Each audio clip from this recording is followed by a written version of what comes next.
भगवान श्री राम भी राजनीति करते थे, भगवान ने भी राजनीति किया है, राजा बने, अयोध्या के राजा थे। कृष्ण ने भी राजनीति किया है, द्वारिका के राजा थे, नई द्वारिका बसाया था। राजनीति करना भगवान ने सिखाया है कि राजनीति से ही राजकाज चलता है। राजनीति करना गुनाह नहीं है, बुरा नहीं है। कितने लोग मुझसे पूछते हैं कि ये बाबा लोगों को राजनीति करना चाहिए कि नहीं। हमने कहा उनकी इच्छा की बात है, अगर इच्छा हो तो कर ले और ना इच्छा हो तो ना करे, क्योंकि राजनीति कोई आसान भी नहीं है। राजनीति बहुत संघर्ष का नाम है।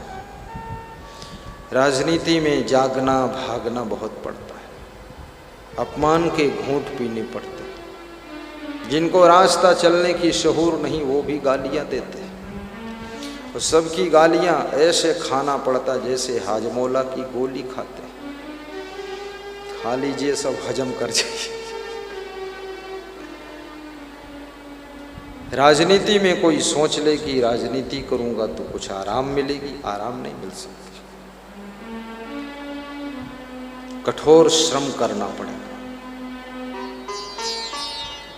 दिल्ली मीटिंग लगेगी, भागना पड़ेगा। थोड़ा थोड़ा बीमार हो तो भी जाना पड़ेगा। 2-4 मीटिंग में नहीं जाओगे, आगे टिकट भी कट जाएगा। मनमानी चलने वाली नहीं। मनमानी तो लोग अपने घर में ज्यादा करते हैं, जिद और हठ। पति अपनी पत्नी से जिद और हठ करता है। पत्नी मंत्र पढ़ती रहती है, ये जिद्दी पति कब सुधरेगा ये। और जो लोग जिद्दी होते हैं ना, उनका जीवन फिर रद्दी हो जाता है। जिद्दी स्वभाव छोड़िए, विवेक से काम कीजिए। हठी स्वभाव भी छोड़िए, ये मूर्ख के लक्षण हैं। मूर्ख जिद्दी होगा, हठी होगा, क्रोधी होगा। मूर्ख की पहचान है उसको बहुत क्रोध है, खाम खा क्रोध है, और इतना गर्म हो जाएगा कि उसको ठंडा होना मुश्किल हो जाएगा। ठंडा करने के लिए पूरा घर लग जाएगा, फिर भी ठंडा नहीं होगा। पूरा तहस नहस करेगा। कितने लोग तो इतना क्रोधी है कि क्रोध में खुद को ही मार डालते हैं, जहर पी लेते हैं, आत्महत्या कर लेते हैं। गुस्सा बहुत है। आप दुनिया में जियो न जियो, रहो न रहो, मरो या जो भी करो, लेकिन दुनिया के लोग 100% तुम्हारे अनुसार कभी भी नहीं चल सकते हैं, क्योंकि वे अपने बुद्धि के अनुसार ही चलेंगे, बुद्धि के अनुसार काम करेंगे, अपने संस्कार के अनुसार जिंदगी जिएंगे। आप थोड़ा सहनशील भी बनो, थोड़ा गम खाना भी सीखो, ताकि उनके साथ में तालमेल बैठ सके। और जो लोग संगठन को जोड़ नहीं सकते हैं, वे जिंदगी में कोई ऊंचाई को छू नहीं सकते हैं। और जो लोग एकता के सूत्र में बंध नहीं सकते हैं, वे अपने लक्ष्य को पा भी नहीं सकते।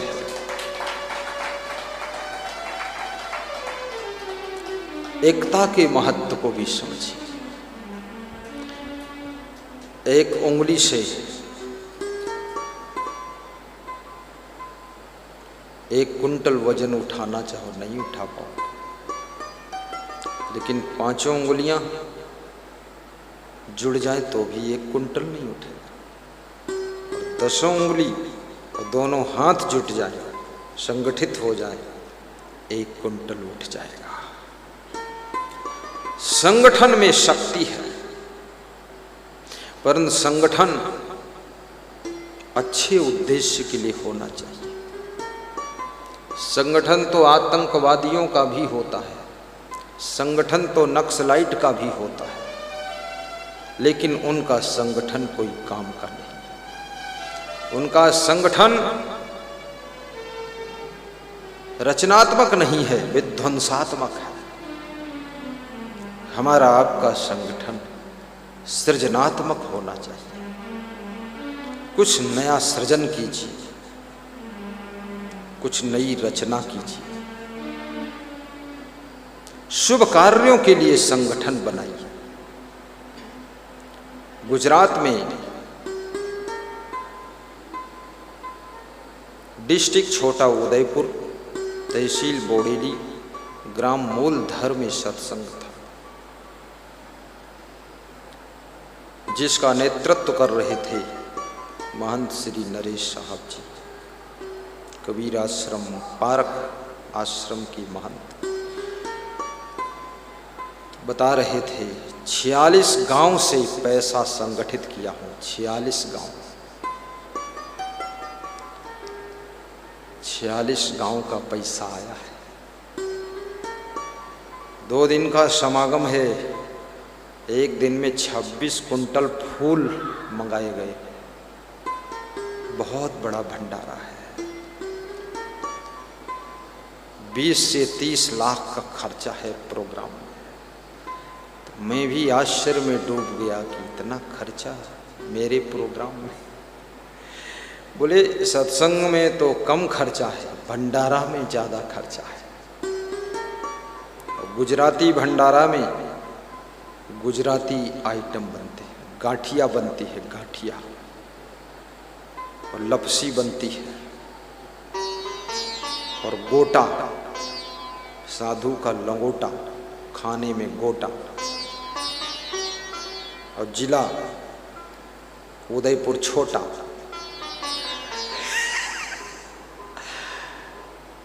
बहुत मेहनत किया, हजारों कार्यकर्ता लगे हुए थे।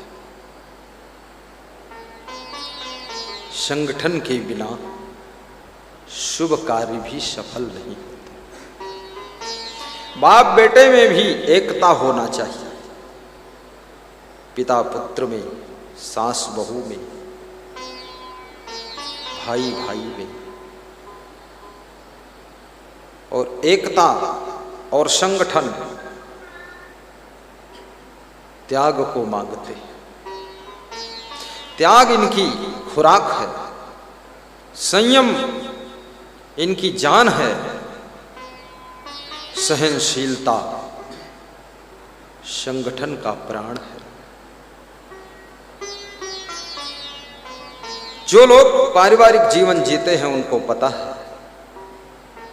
हर नारी को पता है कितना उसको सहना पड़ा है, शुरू से सह रही है। जब ससुराल में पहुंची तो सबसे पहले सास ससुर की कुछ दिन सहन किया, फिर सास ससुर जब थोड़ा रिटायर हुए, पति की भी सहा, देवर की सहा, जेठ की सहा, पड़ोसियों की सहा। पूरी जिंदगी सहनशीलता की तपस्या की नींव पर टिकी हुई। और ये सहनशीलता जिसके पास में है, सफलता उसके हाथ में है।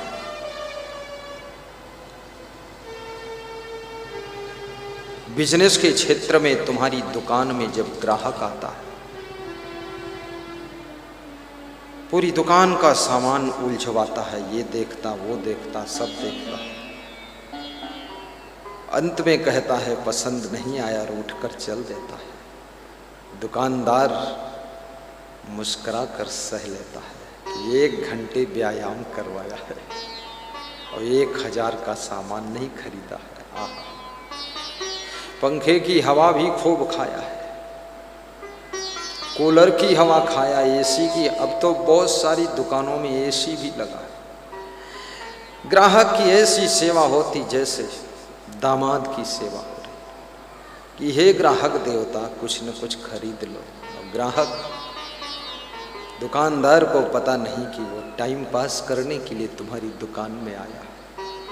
1 घंटे उसके पास बच रहा था, कहाँ खर्च करे, कहाँ बैठे, आकर वहीं गप्पा मार रहा है बैठा। दुकानदार सह लेता है और सहने का परिणाम ये होता है फिर कभी वो ग्राहक आता है, 20,000 का सामान खरीद कर ले जाता है। याद रखना, किसान जब खेत में बीज बोता है उसी दिन फसल काटने को नहीं मिलती है।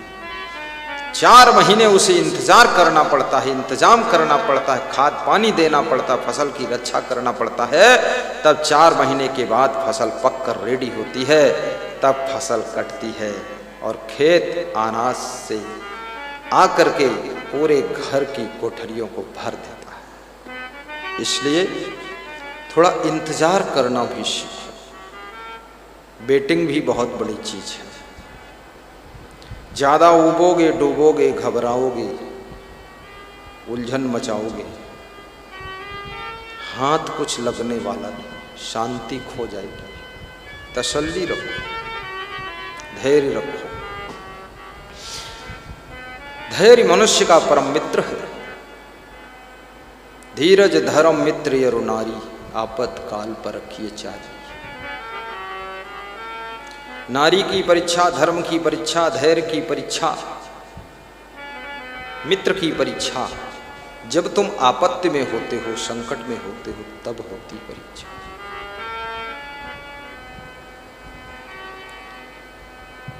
धैर्य जिनके पास में है वे असफलता को सफलता में, हानि को लाभ में बदलने की कला जानते हैं। और जितने लोग दुनिया में महान हुए हैं, ऊंचाइयों के शिखर को छू सके हैं, उनके सबके पास में पर्याप्त धैर्य था, पर्याप्त सहनशीलता थी। जब विशाल देव के शिष्यों ने काठमांडू में पूछा कि हम भारत वापस लौटेंगे तो वहां कैसे रहेंगे, तो विशाल देव ने प्रथम फार्मूला बताया है कि मन शोहरऊना नहीं बनावे। साधुओं को, भक्तों को, सबको सिखाया कि मन को शोहरऊना मत बनाना, सहनशील बनी आप रहावे। गाइए जियालाल। मन सोहरोना नहीं बनावे, सहनशील बनी आप रहावे। 1 महीना इस नवनियम की प्रसंग पर प्रवचन हो चुका है। 1 महीना लगातार 60 घंटे प्रवचन किया और फिर भी अभी लगता है कसर है इसमें, क्योंकि महान पुरुषों की वाणी समुद्र होती है जिसकी थाह लगाना हम जैसे संतों के लिए एक मुश्किल का काम है। 2 लाइन में जो महान पुरुष कह देते हैं, पूरी जिंदगी संवर जाती है। मन शोहरऊना नहीं बना, सहनशील बन आप रहे। और जहां जहां सहनशीलता की कमी होती जाती है, वहां वहां